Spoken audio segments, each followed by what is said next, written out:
মানুষের পতন বাইরে থেকে শুরু হয় না, তার ভেতর থেকেই শুরু হয়।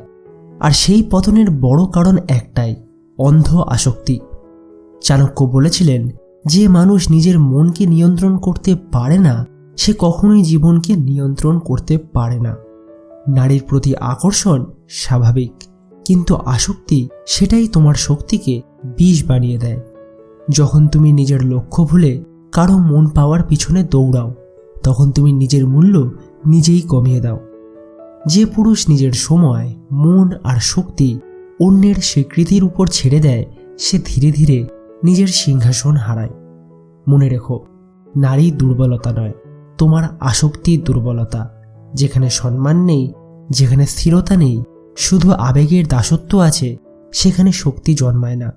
যে পুরুষ নিজের উদ্দেশ্যকে ভালোবাসে সে কখনো ভাঙে না, আর যে পুরুষ নারীকে নিজের উদ্দেশ্যের উপরে রাখে সে একদিন নিজের কাছেই হেরে যায়। তাই আবেগের নয়, নিয়ন্ত্রণের পথে হাঁটো, কারণ সত্যিকারের শক্তি ভালোবাসায় নয়, ভালোবাসার উপর নিয়ন্ত্রণে। যে সবসময় মনোযোগ চায় সে কখনো সম্মান পায় না, কারণ পৃথিবী তাদেরই মাথায় তুলে রাখে যারা নিজের পথে হাঁটে, কাউকে খুশি করার জন্য নয়, নিজেকে গড়ার জন্য। সব কিছুর একটা লিমিট আছে। তুমি যখন নিজের স্বপ্নের চেয়ে কারোর উপস্থিতিকে বড় করে দেখো, তখন তুমি নিজের ভবিষ্যৎ বন্ধক রাখো, নিজের লিমিটটাকে ভুলে যাও। মনে রেখো, যে নিজেকে জয় করেছে তার সম্পর্ক একটা আশীর্বাদের মতো, আর যে নিজেকেই হারিয়েছে তার কাছে সম্পর্কই একটা বিশৃঙ্খলতার জায়গা। চাণক্য বলেছেন, যে আসক্ত সে সর্বদা বন্দী, আর যে নিয়ন্ত্রিত সে রাজা।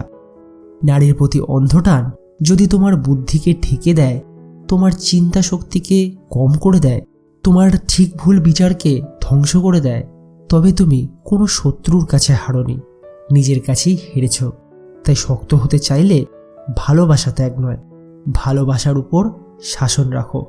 নিজের বুদ্ধিকে এইভাবে নষ্ট হতে দিও না।